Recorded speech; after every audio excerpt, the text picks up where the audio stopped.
sepanjang kami berproses sebagai penulis dan sutradara gitu, yang menyenangkan adalah ketika bekerja sama Angga, semua visi itu memang sudah clear sejak awal dan memang kita tumbuh dengan visi itu gitu.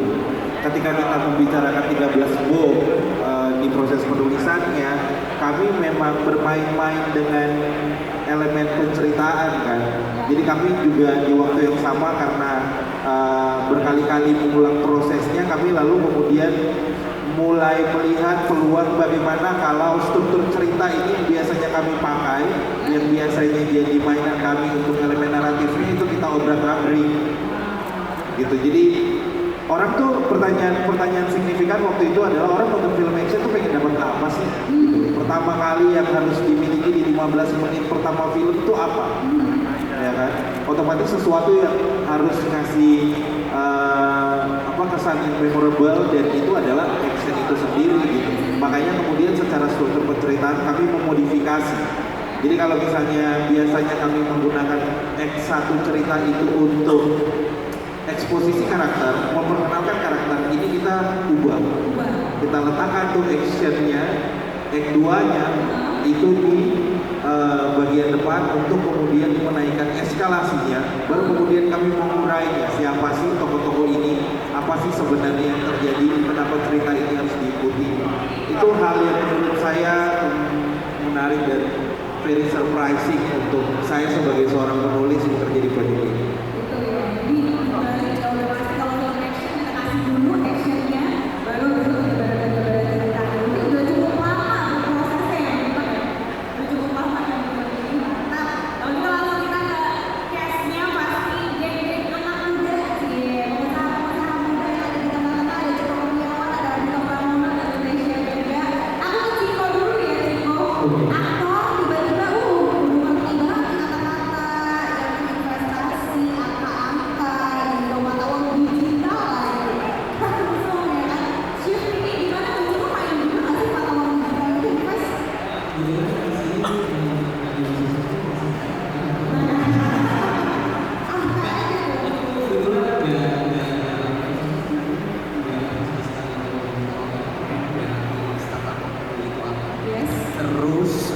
Hacking juga nggak ngerti sama sekali, jadi di sini bener-bener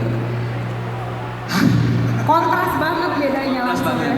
Tapi at the same time juga dari teman-teman dari Visinema termasuk Mas Angga gitu bener-bener ngasih fasilitas, ini bukan promo, beneran ngasih fasilitas yang cukup menunjang, karena aku di beberapa reading tuh aku udah dikasih satu buku isinya terminologi yang ada di dalam dunia pengetahuan digital tuh apa aja sih? Iya. Kayak gitu. Jadi bener-bener dari nol belajar sampai tadi dibilang jago banget. Iya udah nonton nih.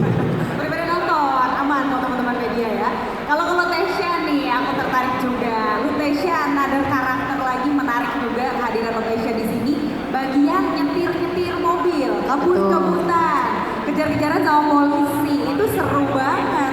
Boleh diceritain nggak, deg-degan, takut apa santai lah gue nyetir? Deg-degan banget. Saya jujur, saya baru bisa nyetir mobil Matic itu baru setahun. Wah. Tiba-tiba harus adegan ngedrift dan harus latihan mobil manual, tapi semuanya aku lakukan sekitar sebulan 2 bulan aku bawa mobil manual kemana-mana, aku belajar sendiri. Sama yang paling menantang sih harus belajar nyetir mobil manual tapi pakai heels. Soalnya karakternya kan jadi mbak kantoran dan pakai heels. Yes. Jadi ya harus coba pakai heels ada satu mesin gitu sih. Itu ya, challenging banget. Baru bisa nyetir langsung disuruh ngedrift. Keren banget memang. Thank you Ute. Kalau Ardito, wah apa kabar? Baik sini banget. Baik juga dong. Baik gitu. Oh iya. Semuanya ditanyain. Biasanya mainnya drama-drama gitu ya. Kali ini lintas genre langsung ke action gitu. Terus hubungan ada sedikit chemistry juga nanti di filmnya sama Lutetia ya. Gimana tuh shiftingnya dari drama terus lalu ke action yang segininya dan bangun chemistry-nya juga sama Lutetia? Sebenarnya sih beda banget jauh sama drama ya, karena drama 2 film drama saya bersama Visinema gitu ya, yang terjunin juga Bapak Angga Dwi Sasongko juga, saya dalam film gitu ya. Dalam drama kita masih dikasih waktu untuk bisa take your time, get the emotion right, and then do it. Gitu. Kalau di action mungkin bener-bener sepersekian persen kita harus benar-benar kasih reaksi atas apa yang terjadi gitu. Jadi semua line itu harus dibentukkan dengan tepat, semua gerakan, karena emang pace-nya berbeda banget sama drama gitu. Itu yang jadi tantangan dan seru banget melakukannya. Nagih nggak nih? Nagih banget kalau pemainnya Ciko, Lutesya, Oh. kalau Mas Bimo, kalau Semua di Sequel ya berarti Mas? Sequel ya Sequel berarti? nggak tuh? Amin, amin. Amin, makanya sebarkan ya, nonton penonton yang banyak dulu baru kita kasih sequel. Thank you Dito. Nanti kita ada Mas dan Mbak keren-keren yang di sebelah sana nih. Mereka tuh tergabung berarti dalam tim Badan Kontra Terorisme Indonesia, teman-teman ceritanya. Lengkap kacamata hitamnya, seru banget. Aku ke Mbak Putri Ayudhya dulu deh sebagai Karin nih ya Mbak ya. Menurut Kak Putri nih, keistimewaan karakternya Karin dibandingin sama mungkin peran-peran sebelumnya yang pernah Kak Putri mainin gitu ya dalam film. Terus boleh diceritain dong adegan yang paling challenging gitu kan, dengan rompi-rompinya segala macam. Selamat sore semuanya. Sore kita tunggu dulu sampai kedengeran sekali lagi. Kedengeran nggak suaranya? Cek, aman? Oh nggak, yang mana? Yang belakang nggak? Checking? Oh wow. Thank you. Udah nonton semua kan ya? Nah, jadi kalau ditanya adegan yang ini kalau dibilang challenging, banyak banget yang challenging. Tapi pertanyaan saya, ada yang tahu nggak? Karin bawa berapa senjata? Dua. Oke, ada yang bilang dua. Berapa nih? Ada yang bilang berapa? Tiga. Oke, tiga. Empat. Kok nambah? Lima. Kok nambah? Lima. Banyak banget tuh senjata. Oke. Menarik nih. Oke. Yang paling banyak ketemu senjata tentunya Rob, mana ya? Dia punya berkotak-kotak gitu ya. Tapi kalau saya yang bilang tiga, Anda memperhatikan dengan baik rupanya. Iya, jadi buatku yang menarik banget karena nggak pernah ketemu sama senjata api seumur-umur. Selain latihan, ini Bimo yang paling gila sih latihannya. Selain latihan mengenali masing-masing senjata yang aku pakai, mulai dari yang besar, yang sedang sampai yang kecil. Ada yang ditaruh di pinggang, ada yang dipegang dikalungin, ada yang ditaruh di kaki. Yes. Pas adegan sama Lutesya, ya. Nah itu menurutku adalah adegan yang paling ribet karena harus belajar ngeluarin senjata, nyiapin semuanya. Adegan yang buka bagasi mobil sambil ngomong, sambil nyiapin semuanya. Percayalah, saya setiap hari sama tim Armory cuman mojok di samping untuk belajar buka tas, keluarin senjata, pasang magazin. Satu-satu diulang-ulang tiap hari dan mengulang-ulang dialognya sama Ute. Jadi thank you banget, Teh. You've been very helpful. Thank you so much. Itu ya dari Karin. Thank you so much, Kak Putri Ayudhya. Keren. Lanjut nih ke sebelahnya yang gak kalah stunning juga di film barusan, Niken Anjani sebagai Ita. Banget gak ya? Biasanya kita lihat kalau di film Visinema sebelumnya jadi ibu, kalem sekali gitu kan. Sekarang jedar-jedar anggota divisi cyber Ita gitu tiba-tiba ya. Ketagihan juga nggak di main film action atau kayak aduh udah deh cukup sampai di sini, itu pertanyaannya. Kita tunggu juga mikrofonnya mau cek. Cakep. Halo semuanya, selamat sore. Terima kasih udah pada hadir di sini. Perdana main film action itu merupakan suatu istimewa buat aku. Karena bisa dibilang aku kayak ditarik keluar dari comfort zone ya. Tapi justru itu yang bikin aku semakin jatuh cinta sama dunia seni peran. Kalau ditanya sih ya perasaannya deg-degan, terus tegang, tapi challenging juga dan excited at the same time. Karena bisa dibilang juga aku banyak belajar skill baru ya dari film ini, jadi aku malah nagih. Wow, malah lagi kalau itu kayaknya semuanya pada lagi harus tunggu di sequel ya. Benar banget karena bukan cuma yang memerankan, tapi kita yang nonton juga harusnya bisa ngerasain gitu ya teman-teman, rasa menegangkannya, rasa challenge dan deg-degannya. Lanjut nih ke Mas Rosa. Gokil. Mas Rosa nih, kita beri tepuk tangan dulu dong di sini. Mas Rosa sebagai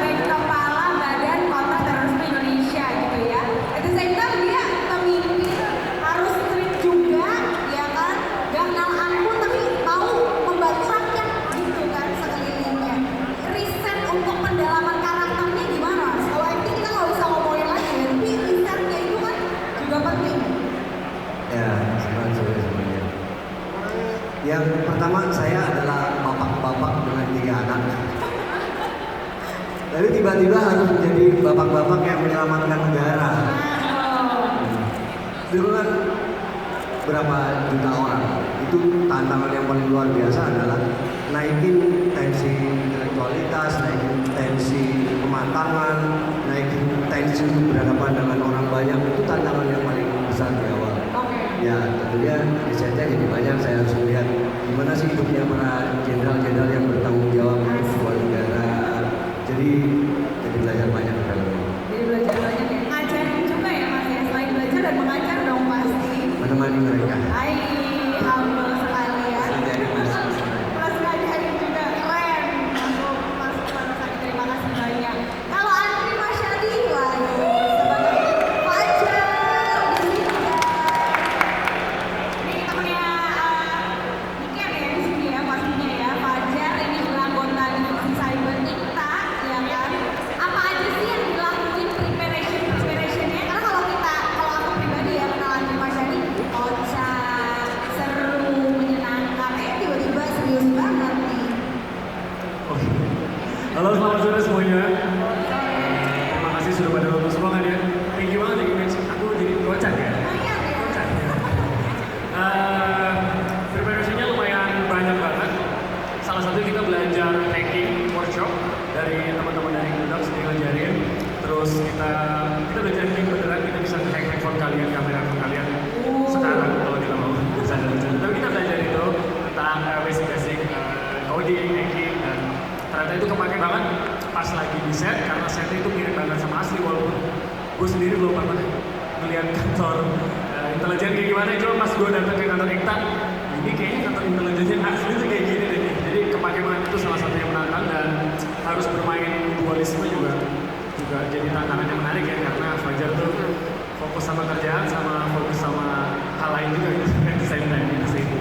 Gitu ya. Thank you Andri Masyadi.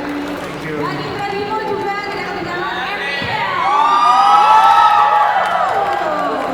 Seru-seru banget ya. Kalau Bimo pasti kita akan tanya adegan tembak-tembakan dan berantem-berantemnya. Kalau tadi ini kan bawa 3 senjata kurang lebih, maksudnya Kak Putri ya bawa 3 senjata kurang lebih gitu.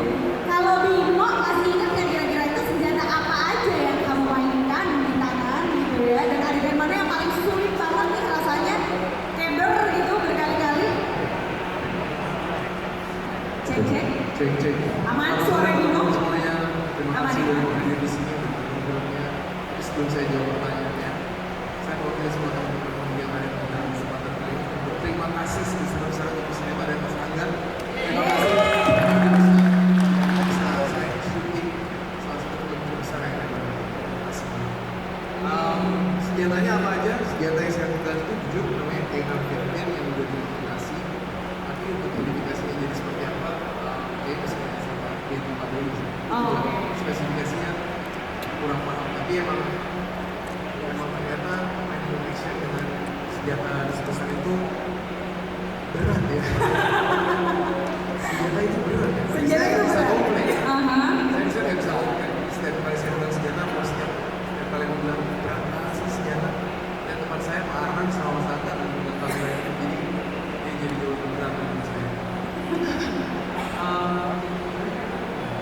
Yang paling susah adegan-adegan yang sulit banget selain berantem sama senjata ya. Saya yakin banyak banget sih adegan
mungkin sebelum ke situ aku mau sampaikan sesuatu.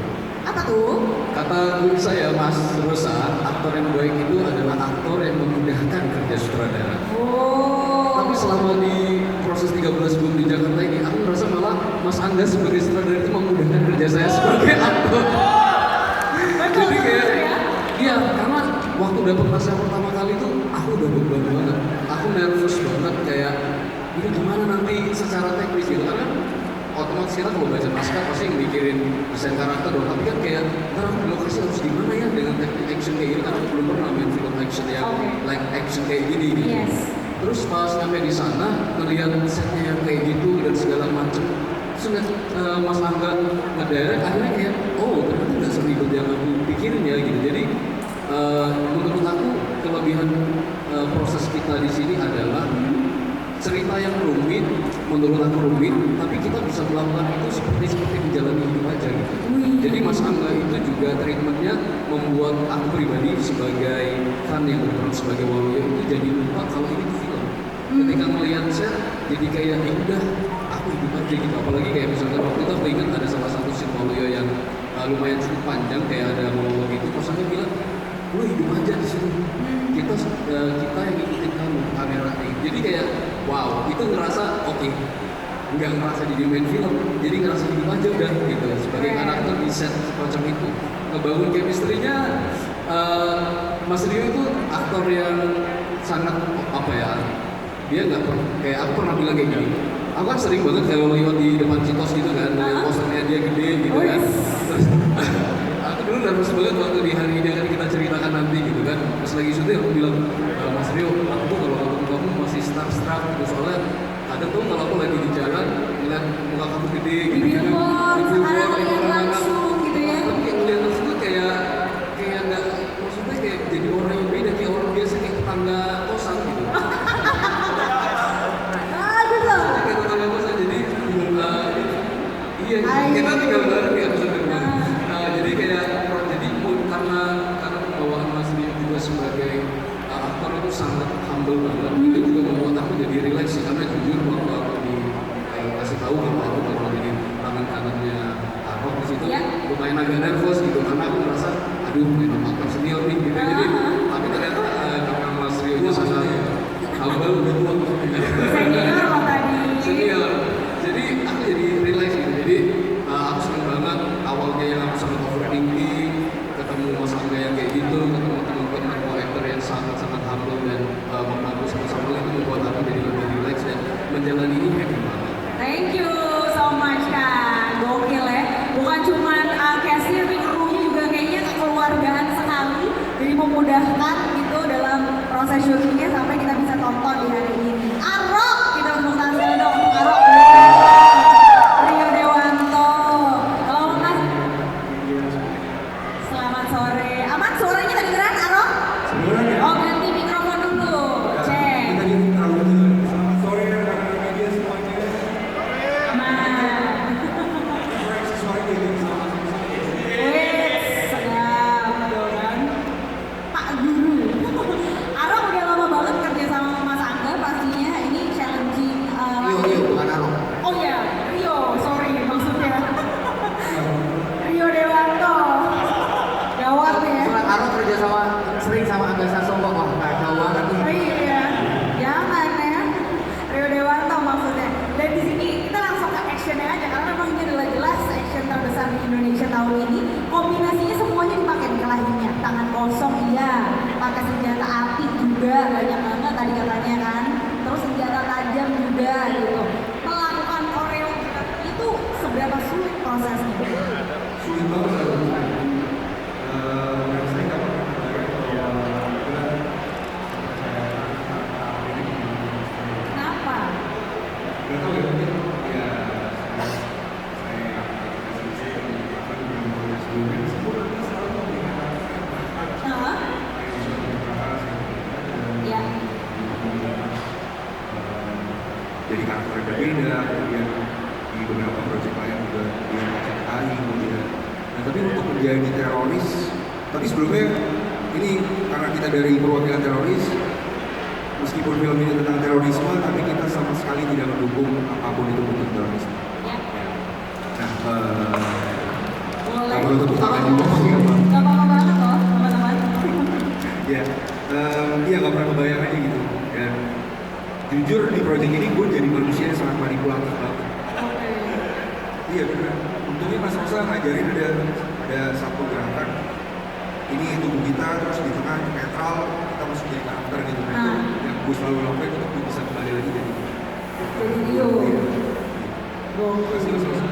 Terima kasih Mas Rosa, ilmunya loh luar biasa. Meskipun sulit tapi gokil banget ya semuanya, kita udah bisa lihat di filmnya langsung ya. Banyak yang bilang sulit tapi tepuk tangan dulu dong untuk cast dan juga kru sekali lagi dari 13 Bom di Jakarta yang membuat filmnya luar biasa banget. Mas watch untuk ditonton pastinya.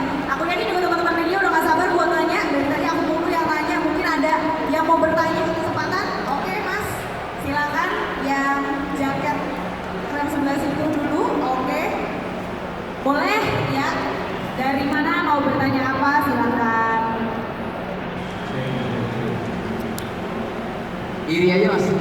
Nah, sore.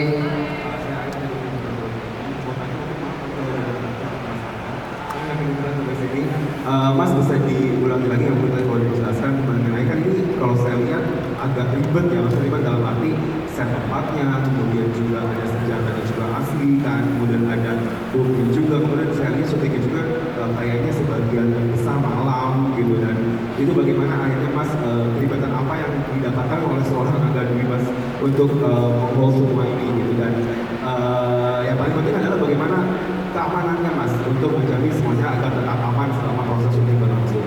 Terus yang kedua, saya suka semua acting pemainnya, terutama Mbak Putri Ayudhya. Saya dari mulai awal sampai akhir saya amazed banget dengan gerakannya, kemudian potongan rambut dan semuanya itu luar biasa sekali. Dan saya dengar juga bahwa ada camp terlebih dahulu ya untuk pendalaman karakternya. Mungkin bisa diceritakan sedikit. Terima kasih.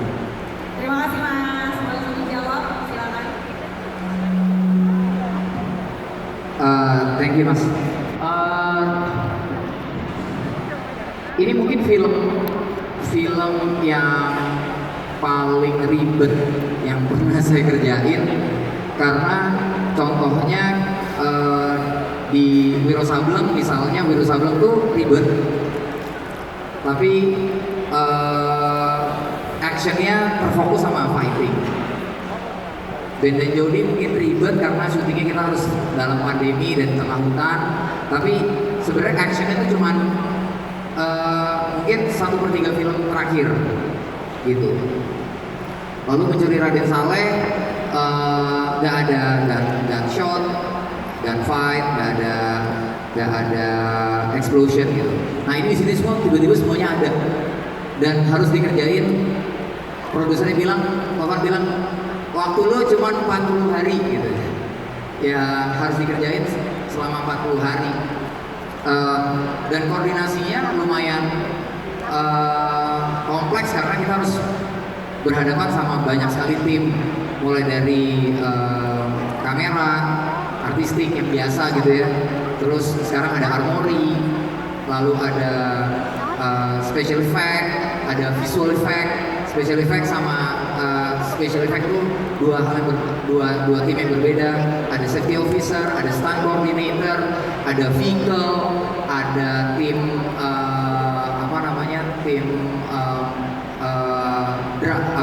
drifting gitu. Terus tim hacking, jadi ada 10 tim yang tiba-tiba harus berkoordinasi di satu waktu bersamaan, dan itu berulangnya lumayan banyak gitu. Jadi lebih bagaimana sebagai director nggak cuma berpikir soal kreatif, tapi harus bisa ngasih gambaran tentang apa itu time management, terus habis itu people management, gimana kita selalu harus berpikir strategik dengan strategis gitu ya, dengan situasi, dengan kondisi yang ada yang mungkin di kita banyak sekali yang jauh dari ideal sebenarnya. Kayak misalnya kita nggak pernah tuh bisa ngeblok jalan total full blok tanpa diganggu gitu. Nah itu gimana tuh cara ngaturnya? Bahkan misalnya ketika Agnes nabrakin mobil, terus mobilnya meledak, terbalik yang di Fatmawati. Untuk adegan itu tuh kita cuma bisa ngeblok jalannya tuh 15 menit. Dah gitu. Dan cuma punya satu kesempatan karena itu jalur kurang tadinya Jakarta. Dimana orang dari selatan kalau ke pusat itu lewat situ gitu. Jadi kita juga nggak pengen jadi filmmaker yang egois yang tutup jalan publik gitulah. Tapi saya pengen banget ada di situ. Masa kejar-kejaran tiba-tiba ujung-ujungnya di komplek kosong yang kanan kirinya tanah gitu kan, nggak seru banget ya. Itu paling gampang bloknya gitu. Tapi waktu itu saya sama produser sama production designer sepakat bahwa Jakarta yang mau kita capture itu adalah Jakarta yang dengan konkret, dengan dusty dan rusty. Jadi harus ada besi, harus ada feel besinya, harus berdebu dan konkret gitu. Maksudnya banyak bangunan tapi kelihatannya tuh dari warna-warna semen, bukan kayak kalau di Mencuri Raden Saleh Jakarta tuh dilihatnya dengan warna-warna marmer dan lebih SCBD gitu. Tapi ini enggak. Jadi ya udah kita harus cari lokasi-lokasi yang kayak gitu sih.